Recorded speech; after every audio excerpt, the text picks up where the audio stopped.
Hey everyone, I'm Emily Thompson. It's a story from my life, a real-life drama that's got twists, betrayal, and a sweet revenge. Grab your popcorn because this is The Forgotten Daughter's Revenge. Let's dive in. It all started last summer when I landed at O'Hare Airport in Chicago. I'd been away for a whole year, backpacking through Europe, from the beaches of Spain to the mountains in Switzerland. I was 28, single, and living my best life, or so I thought. My childhood home in the suburbs of Chicago was calling me back. It was a cozy two-story house in Oak Park, with a big backyard where I used to play as a kid. My mom passed away when I was 10, and it was just me and my dad, John Thompson, after that.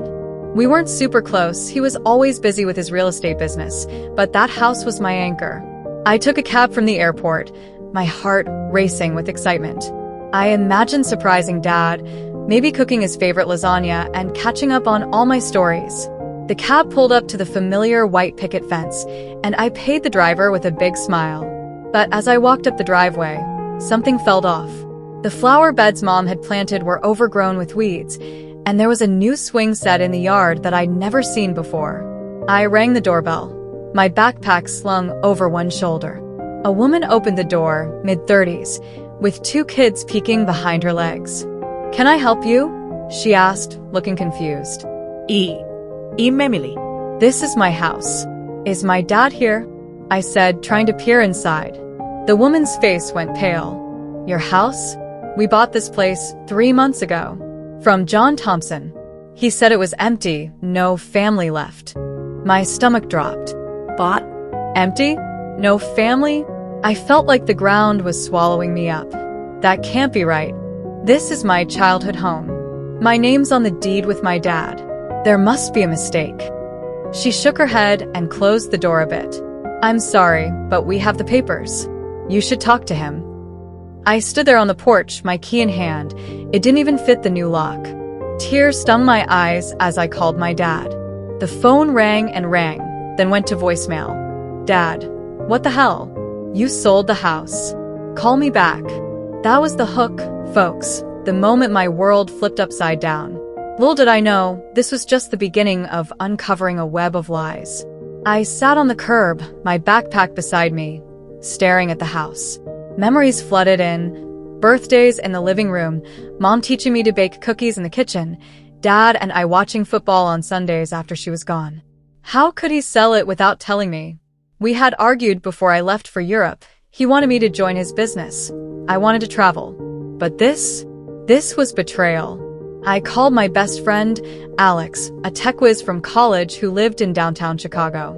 "Alex, you won't believe this," I said, my voice shaking. "Emily, you're back? What's wrong?" "Dad sold the house.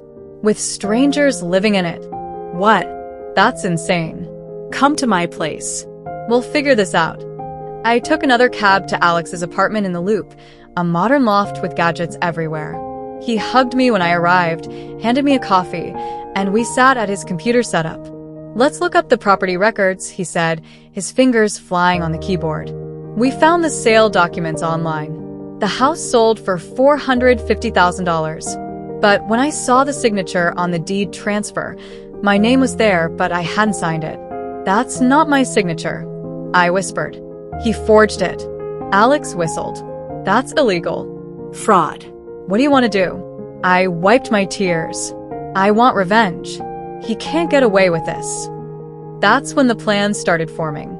But more on that in the next chapter. Welcome back, guys. If you're just joining, I'm Emily, and my dad sold my childhood home behind my back, forging my signature. Now, with my friend Alex, we're digging deeper.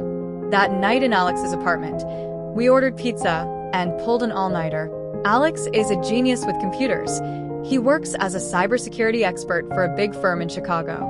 "Let's see what else your dad has been up to," he said, hacking into public records. "Don't worry, everything was legal, just searching databases anyone can access."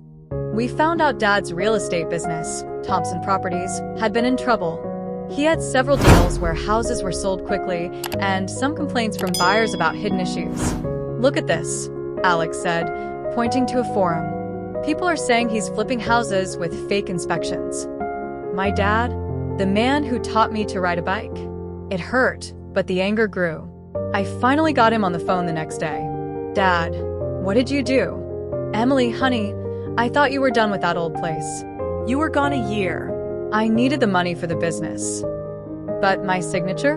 You forged it." He paused. "It was just to speed things up. You'll get your share, I promise." "My share?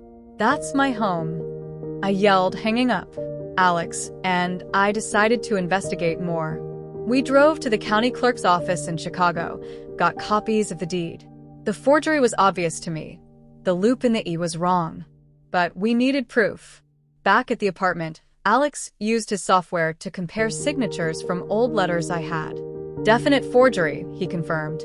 That's when I knew this wasn't just about the house. Dad had shady deals all over Chicago. We found records of him selling properties he didn't fully own, using similar tricks. The plan began to take shape. We expose him, I said. Online. Make it viral. Alex grinned. I like it. Let's make a campaign. I remember the pizza was pepperoni, my favorite, but it tasted like cardboard. My mind was racing. Alex, how do we prove the forgery? He pulled up a program. Digital analysis. See, the stroke pressure is different. We can get an expert to testify if needed. We spent hours scrolling through Dad's business website. He had listings for luxury flips in neighborhoods like Lincoln Park and Wicker Park. But reviews on Yelp were mixed. Some people loved the deals. Others complained about structural problems hidden during sales. One post caught my eye. "John Thompson sold me a house with forged documents. Beware." See? "He's done this before," Alex said. My heart ached. Dad had changed after Mom died. He became obsessed with money, pushing me away. But this? It was criminal. We called a lawyer friend of Alex's, Sarah, who specialized in real estate law. "This is serious," she said over video call. "You could sue for fraud, get the sale reversed." But I wanted more. I want him to feel what I felt, exposed, humiliated. Sarah nodded. "Then go public. But be careful." That night, I couldn't sleep. I thought about the house, the creaky stairs, the tree house Dad built for me. Gone, all gone. The next morning, Alex and I started planning the revenge. Things are getting intense. I've just discovered my dad's shady side, and now, with Alex, we're building a team. Alex's apartment became our headquarters. He had multiple screens, energy drinks, and a whiteboard where we brainstormed. "First, gather evidence," Alex said, writing it down. "Forged signatures, bad deals, witness statements." We reached out to that Yelp reviewer. Turned out it was a guy named Mike from Evanston. He met us at a coffee shop in downtown Chicago. "Your dad sold me a house last year," Mike said. The title had issues. He forged the previous owner's consent. I lost thousands in legal fees. We recorded it, with permission, for our campaign. Next, we hacked legally using public data into Dad's business emails. Wait, no, we didn't hack.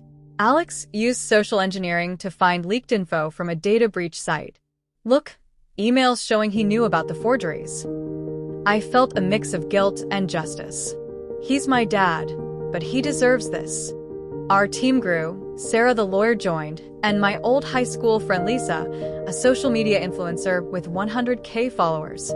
"We make a viral video series," Lisa suggested. "Start with your story, then expose the deals." The plan was perfect. Collect all evidence, documents, testimonies, photos. Create a website, thompsontruth.com, to post everything. Launch a social media campaign with hashtags, #realestatescam, #forgottendaughter. Use Alex's tech to track Dad's reactions. Maybe even leak to local news. Climax. Confront him, force him to buy back the house or face jail. It was risky, but exciting. "Let's do this," I said. The plan is set, and we're about to execute. Over the next week, we worked non-stop. Alex built the website, clean, with sections for evidence, stories from victims, and a timeline of Dad's deals. I filmed the first video. My dad sold my home and forged my signature, the truth behind Thompson Properties. I told my story, showed the forged deed, and interviewed Mike. Lisa posted teasers on Instagram and TikTok. Coming soon. A daughter's revenge against her father's scams. Views started rolling in. Comments like, "This is crazy," and "Support you, girl." Sarah prepared legal papers, a lawsuit for fraud, demanding the house back. The plan was airtight. Release the video, let it go viral, pressure Dad to negotiate. But Dad called me. "Emily, what are you doing? Stop this nonsense." "Too late, Dad. You started it." The tension built. We were ready for launch. Launch day. The video went live, and it exploded. 100K views in hours, shared by influencers. Local news in Chicago picked it up. Daughter exposes father's real estate fraud. Alex monitored online. Dad's business phone rang off the hook with angry calls. We found more victims. A family in Naperville, an elderly couple in Schaumburg. They joined our site, sharing stories. Dad tried to take down the site, but Alex had backups. I got emails from the new owners of my house. They were horrified, offered to help. The revenge was working. The campaign went national. Hashtags trended. Podcasts invited me. Dad's business crumbled. Partners bailed. Clients sued. He begged for a meeting. "Emily, let's talk." We met at a neutral spot, a park in Grant Park. "I'll buy it back," he said, defeated. "But I wanted an apology." "Why did you do it?" I was desperate. Business was failing. "I'm sorry." It was bittersweet. The climax came when we confronted him with all victims at a public event, a press conference at the Chicago Tribune building. Cameras rolling, Dad admitted everything. "I was wrong. I'll make it right." He signed papers to buy back the house, pay restitution. I felt powerful, but sad. Forgiveness? Maybe someday. The house is mine again. I turned it into a community center for scam victims. So if you like my story, like the video and subscribe this channel for more interesting revenge videos. If you too ever face such situation in your life, let we know us in comments.